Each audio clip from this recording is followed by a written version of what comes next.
Okay. 'Mufasa the lion king' ఇప్పుడే చూసాను. నాకైతే మూవీ యావరేజ్ టు బాగుందనే ఫీలింగ్‌లో ఉందనమాట. ఇది మన ప్రీవియస్ 'లయన్ కింగ్‌కి' ప్రీక్వెల్. ముఫాసా మీద జరుగుతా ఉంటది స్టోరీ. ఆబ్వియస్లీ స్కార్, ముఫాసా వీళ్ళిద్దరు అన్నదమ్ములు ఎలా అయ్యారు, తర్వాత ఎనిమీస్ ఎలా అయ్యారు అనేది దాని మీద జరుగుతుందన్నమాట సినిమా కూడా. నాకు దీంట్లో విపరీతంగా నచ్చేది ఏంటంటే విజువల్స్ చాలా చాలా చాలా బాగుంటాయి. ఇవన్నీ కూడా animated, but still live action feel create చేస్తారు. అవి చాలా చాలా బాగా క్రియేట్ చేశారు దీంట్లో కూడా. ప్రీవియస్ 'లయన్ కింగ్' కంటే ఈ ఫిలిం లో లయన్స్ కానీ యానిమల్స్ అన్ని కూడా ఎక్స్ప్రెషన్స్ ఎక్కువ ఇచ్చినాయి. రియలిజం కంటే ఇంకొంచెం ఎక్స్ప్రెసివ్ గా చూపించారు.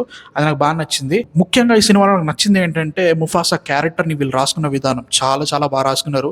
హంబల్ గా మన బాహుబలి, అమరేంద్ర బాహుబలి ఎలా ఉంటాడో అలా రాసుకున్నారనమాట. టెక్నికల్ చెప్పాలంటే 'లయన్ కింగ్' బాహుబలి 1 అయితే ఇది బాహుబలి 2 లా ఉంది. అంటే లైక్ ముఖ్యంగా అమరేంద్ర బాహుబలి మీదనే ఎక్కువ ఫోకస్ చేస్తారు కదా, అట్లా చెప్పుకోవచ్చు. ఆ రకంగా స్టోరీ బాగా అనిపించింది. కార్ అండ్ ముఫాసా మధ్యలో ఉండే రిలేషన్షిప్ కానీ, సరాబీ ఎలా వచ్చింది, రఫీకి ఈ క్యారెక్టర్స్ అన్ని కూడా ఎలా కలిసాయి, వీళ్ళకి వచ్చిన పెద్ద థ్రెట్ కొత్త లయన్స్ ప్రైడ్, వీళ్ళ వల్ల ఏం జరిగిందనేది బాగా చూపించారు అనిపించింది. బట్ విలన్స్ గా లయన్ ప్రైడ్ అయితే మాత్రం అంత ఏమీ అనిపించలేదు, రొటీన్ గా అనిపించింది. అండ్ ఆల్సో వాళ్ళకి అంత పెద్ద వెయిట్ ఏమి ఇవ్వలేదు, ఒక యూనిక్నెస్ అంటూ ఏది లేదనమాట. దాని వల్ల అరే వీళ్ళు లేకున్నా సినిమా నడిచేది అనే ఫీలింగ్ వస్తుంది. ఫస్ట్ హాఫ్ అంతా కూడా ముఫాసా టాకా మీద ఎక్కువ ఫోకస్ చేశారు. అది చాలా బాగా అనిపించింది. ముఫాసా తప్పిపోవడము, తర్వాత కొత్త ప్రైడ్ లో జాయిన్ అవ్వడము, అవన్నిటిని బాగా క్రియేట్ చేసినట్టు అనిపించింది. ప్రాబ్లం ఇక్కడ వచ్చిందంటే ఈ ఈవెంట్స్ ఏవైతే ఉన్నాయో ఇవన్నీ రష్ గా చేస్తారనమాట. వీటికి కొంచెం స్పేస్ ఇవ్వాలి అండ్ ఆల్సో కొంచెం బ్రీతింగ్ రూమ్ ఇస్తే ఈ క్యారెక్టర్స్ అన్ని సడన్ గా ఫ్రెండ్లీగా నువ్వు నా ఫ్యామిలీ, నువ్వే నా తమ్ముడు, నువ్వే నా అన్న అనే ఫీలింగ్ మాట్లాడుతూ ఉంటాం. ఏంటి సడన్ గా ఇంత తొందరగా ఎలా కలిసిపోయారనే ఫీలింగ్ వస్తుంది.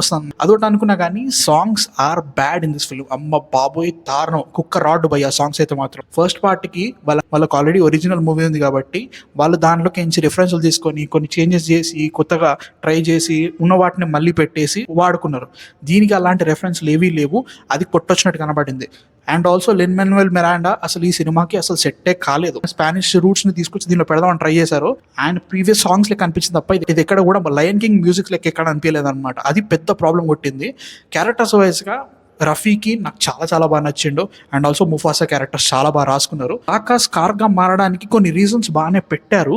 నేను చెప్పినట్టుగానే రష్ చేయడం వల్ల సడన్ గా ఎలా మారిపోతారా, ఇన్నేళ్ళ అన్నదమ్ములని ఎంత గట్టిగా ఉన్నారు కదా, సడన్ గా ఒక రీజన్ తోటి వెళ్ళిపోయారు అనే ఫీలింగ్ వచ్చింది. అండ్ ఆల్సో లాస్ట్ వరకు స్కార్ మోటివ్ ని సరిగ్గా ఎక్స్ప్లెయిన్ చేయలేదు అనిపించింది అనమాట. సడన్ గా విలన్ అంటాడు, సడన్ గా ఫ్రెండ్ అంటాడు, సడన్ గా అన్న అంటాడు, ఏదో ఆగమాగం అనిపిస్తుంది అనమాట. దాన్ని ఇంకొంచెం బాగా చూపించిన బాగుండేది. సినిమాలో నాకు నచ్చింది ఏంటంటే కామెడీ. టిమోన్ అండ్ పూంబా కామెడీ కాదు, మెయిన్ క్యారెక్టర్స్ మధ్యలో జరిగే కామెడీ చాలా బాగుంది. టిమోన్ అండ్ పూంబా అయితే నరేషన్ జరుగుతుందో వాళ్ళు చూద్దాం లేని టైమ్స్ లలో వస్తారు భయ్య. అన్నెసెసరీ సీన్స్ అన్ని అవన్నీ అవసరం లేదు. ఏదో వాళ్ళు కూడా 'లయన్ కింగ్' కదా, ఇది ఒక 'లయన్ కింగ్' ప్రీక్వెల్ కాబట్టి వాళ్ళని కూడా దురుస్తే ఇది 'లయన్ కింగ్' లెక్క కనిపిస్తుంది అన్నట్టు తీసినట్టు అనిపించింది. దాన్ని అసలు లేకుండా నచ్చేదని ఫీలింగ్ వచ్చింది అనమాట. వాయిస్ యాక్టింగ్ కుమ్మేశారు. నేను తెలుగు చూడలేదు, ఇంగ్లీష్ చూసిన. తెలుగు చూస్తే మనకు తెలుసు కదా, మన అసలే బాబు వేరే లెవెల్లో ఉంటుంది. బట్ స్టిల్ నాకు మిగతా వాళ్ళు ఆగమాగం పట్టిస్తారని డౌట్ వచ్చి నేను ఇంగ్లీష్లో చూసిన. నాకైతే మాత్రం వాయిస్ యాక్టింగ్ చాలా చాలా బాగా అనిపించింది. సింగింగ్ నేను చెప్పినట్టుగానే సాంగ్స్ మాత్రం కుక్కరాడు. కొన్ని సాంగ్స్ ఏంటంటే ఒరే ఇవ్వట్లా గ్రీన్ లీడ్ చేసారు అవి దారుణంగా నేను ఫీలింగ్ వచ్చింది అన్నట్టు. నేనైతే మాత్రం PCX లో 3D లో చూసాను. నాకు విజువల్ గా అయితే చాలా చాలా బాగా నచ్చింది. యానిమల్స్ ఫర్ ముఖ్యంగా వాటర్ తో చాలా ఉంటాయి దీంట్లో. వాటర్ లో ఫర్ మూమెంట్ కానీ వాటన్నిటిని ప్రిసైజ్ గా పెట్టుకున్నారు. I enjoyed every moment of this film visually. నేను చెప్పినట్టుగానే స్టోరీ వైజ్ గా కొన్ని బొక్కలు ఉన్నాయి అండ్ ఆల్సో పాట లాగం పట్టించినాయి. But as a whole it was a good watch, but it was an average movie అనే ఫీలింగ్ అనమాట. అందుకే నేను యావరేజ్ గుడ్ అంటున్నా, మధ్యలో ఆగిపోయింది. సో అదనమాట situation. These are my thoughts on Mufasa the lion king. నాకైతే మాత్రం మూవీ ఓకే టు గుడ్ అనిపించింది. మీ థాట్స్ కింద కామెంట్స్ లో చెప్పండి. మీరు చూడాలనుకుంటున్నారా, తెలుగులో చూద్దాం అనుకుంటున్నాను అయితే మాత్రం అంటే మహేష్ బాబు కాబట్టి. మీ థాట్స్ కింద కామెంట్స్ లో చెప్పండి. నెక్స్ట్ వీడియోతో మళ్ళీ కలుస్తా. UI వస్తుంది నెక్స్ట్ రివ్యూ. సబ్స్క్రైబ్ చేసుకోండి భయ్యా. So yeah by.